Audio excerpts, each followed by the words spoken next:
By the by, നിങ്ങൾ ആരെക്കുറിച്ചാ പറയുന്നത്? ഏത് ലത്തീഫ്? എനിക്കറിയില്ലല്ലോ. അയാൾ നിങ്ങളുടെ കസ്റ്റഡിയിൽ ഉണ്ടെന്ന് അറിഞ്ഞാണ് വന്നത്. ഓഹോ, എന്ത് കുറ്റത്തിനാണ് അയാളെ കസ്റ്റഡിയിൽ വെച്ചിരിക്കുന്നതെന്ന് മനസ്സിലാവുന്നില്ല. കോടിക്കണക്കിന് രൂപയുടെ സ്വർണം പിടിക്കാൻ ഗവൺമെന്റിനെ സഹായിച്ചതിനാണോ? അയാളുടെ കൂട്ടുകാരൻ നിങ്ങൾ പോലീസ് പ്രൊട്ടക്ഷൻ പിൻവലിച്ചത് കാരണം ബോംബെക്കാരൻ കൊല്ലപ്പെട്ടു. ഇയാളെ കൊല്ലിക്കാനാണോ ശ്രമം? എടോ, ആവശ്യമില്ലാതെ ഇവിടെ ഒന്ന് ഒച്ച വെക്കരുത്. എങ്കിൽ അയാളെ വിട്ടുതരണം. ഇനി അയാൾ വല്ല കുറ്റവും ചെയ്തിട്ടുണ്ടെങ്കിൽ തന്നെ ഇത്രയും ദിവസം അയാളെ കസ്റ്റഡിയിൽ വെക്കാൻ നിയമപരമായി നിങ്ങൾക്ക് അധികാരമില്ല. താൻ എന്നെ നിയമം പഠിപ്പിക്കാണോ? എടോ, പാർട്ടി ഭരിക്കുമ്പോൾ തന്നെ പോലെ ചില ഊച്ചാളുകൾ പോലീസ് സ്റ്റേഷനിൽ കയറിയൊന്ന് അധികാരം കാണിക്കാറുണ്ട്. അത് ഇവിടെ പറ്റില്ല. പറ്റും മിസ്റ്റർ ഫെർണാണ്ടസ്. ഞങ്ങളുടെ പാർട്ടിയാണ് ഭരിക്കുന്നതെങ്കിൽ ഇത്തരം ഊച്ചാളിത്തരം കാണിക്കുന്ന പോലീസുകാരുടെ തലയെ തൊപ്പി കാണില്ല. Shut up and get out.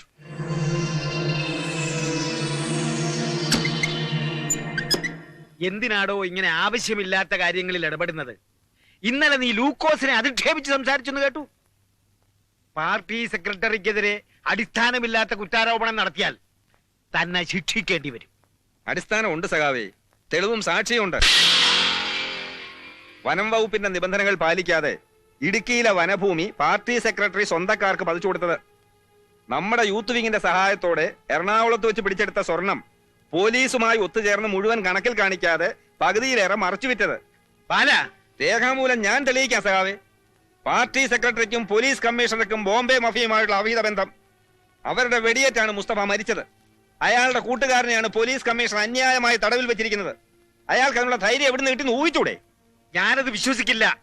തന്നെ ഒന്നും പറയണ്ട. സഖാവിനെ പോലുള്ള ആദർശധീരന്മാർ കണ്ണും പൂട്ടി മിണ്ടാതിരിക്കുമ്പോ എനിക്ക് പറയേണ്ടി വരും. പാർട്ടി സെക്രട്ടറിയെ കുറ്റപ്പെടുത്തി സംസാരിക്കേണ്ടി വരും. നാളെ കണ്ണൂരിൽ ചേരുന്ന സംസ്ഥാന കമ്മിറ്റി യോഗത്തിൽ സഖാവ് ഉണ്ടാവുമല്ലോ. ബാക്കി ഞാൻ അവിടെ പറഞ്ഞോളാം.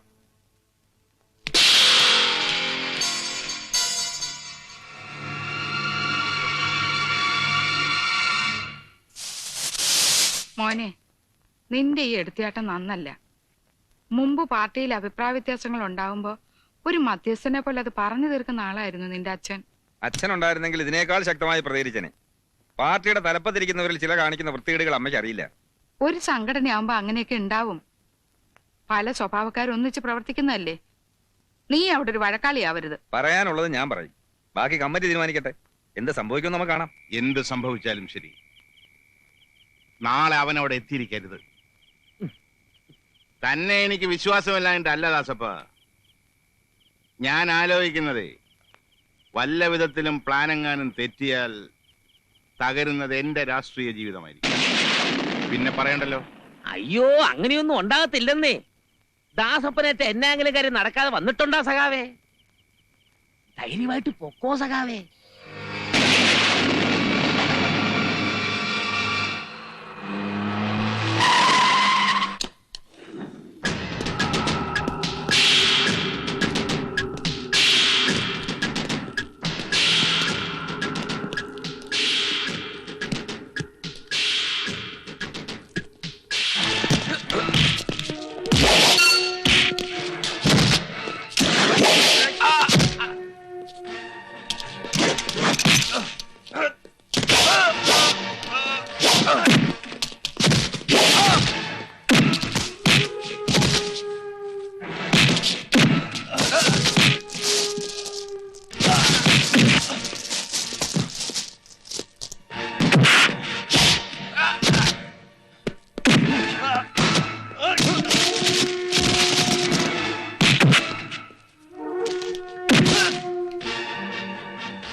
ഹലോ യെസ് എന്നിട്ട് ആള് കഞ്ഞുപോയോ? ഇല്ലെന്നേ, അതാണ് കുഴപ്പമുണ്ടായത്. കുത്തുകൊണ്ടവൻ ബാംബേക്കയുടെ സ്വർണക്കേസിലെ പ്രതിയാണ്. ആ, അവന്റെ കയ്യിൽ നിന്നല്ലേ സ്വർണം പിടിച്ചെടുത്തത്. ജാമ്യത്തി ഇറങ്ങിയിട്ടേ ഉള്ളൂ. ഇല്ല, കൂടെയുള്ള ആരെയും തിരിച്ചറിഞ്ഞിട്ടില്ല. മംഗലാപുരത്ത് നമ്മുടെ ഡിസ്ട്രിക്റ്റിലെ ജ്വാലിക്കാരാണേ. ഇല്ല, ആ ആശുപത്രി കിടക്കുന്ന പ്രശ്നം. സാർ ഇതിനൊരു പരിഹാരം കണ്ടുപിടിച്ചേ പറ്റൂ. താൻ ധൈര്യമായിട്ടിരിക്കെ, ഞാൻ ഏറ്റെന്നേ. ബോംബെക്കാരുടെ സ്വർണ്ണക്കേസിൽ പ്രതിയാണ് ഞാൻ. ആ സ്വർണ്ണ ഉടമകളും ബാലേന്ദ്രനും തമ്മിലുള്ള പല രഹസ്യ ഇടപാടുകളെ കുറിച്ചും എനിക്കറിയാമായിരുന്നു. അടുത്ത് നടക്കുന്ന കോടതി വിചാരണയിൽ സത്യം പുറത്താവുന്ന ഭയന്ന് എന്നോട് ഗൾഫിലേക്ക് ഇറങ്ങാൻ ബാലേന്ദ്രൻ നിർബന്ധിച്ചു. വീടും കുടുംബമുള്ള എനിക്ക് സമ്മതമായിരുന്നില്ല. അതിന്റെ പേരിൽ പറഞ്ഞു തെറ്റി ബാലേന്ദ്രനും കണ്ടാലറിയാവുന്ന മറ്റു 3 പേരും ചേർന്ന് കരുതിക്കുട്ടി കൊലപ്പെടുത്താനുള്ള ഉദ്ദേശത്തോടെ എന്നെ ആക്രമിക്കാൻ ഉണ്ടായത് എന്ന് പൂവള്ളിയിൽ ജോസഫ് മകൻ സ്കറിയ. ഇതല്ലേ സത്യം? ആണ്, ഇതാണ് സത്യം. സ്കറിയയ്ക്ക് ഈ കേസിൽ രക്ഷപ്പെടാൻ ഈ ഒരു മാർഗമേ ഉള്ളൂ. ഇതിൽ ഒപ്പിട്ടേക്കൂ. വിൻസെന്റ്, വിറ്റ്നസ്സായി ഡ്യൂട്ടി ഡോക്ടറെ ഒരു ഒപ്പുകൂടി വാങ്ങിച്ചോളൂ.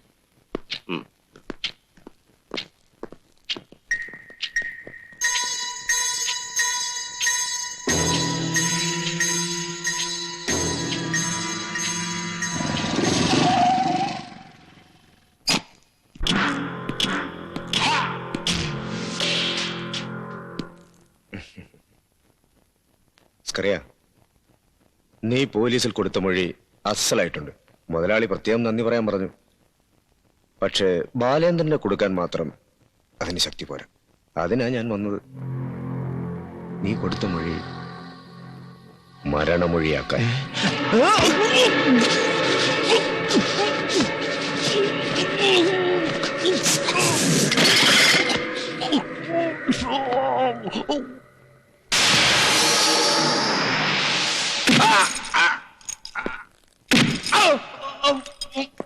പട്ടി കഴിവട മോനെ, നീ എന്റെ തൊപ്പി ഉറപ്പിക്കല്ലടാ.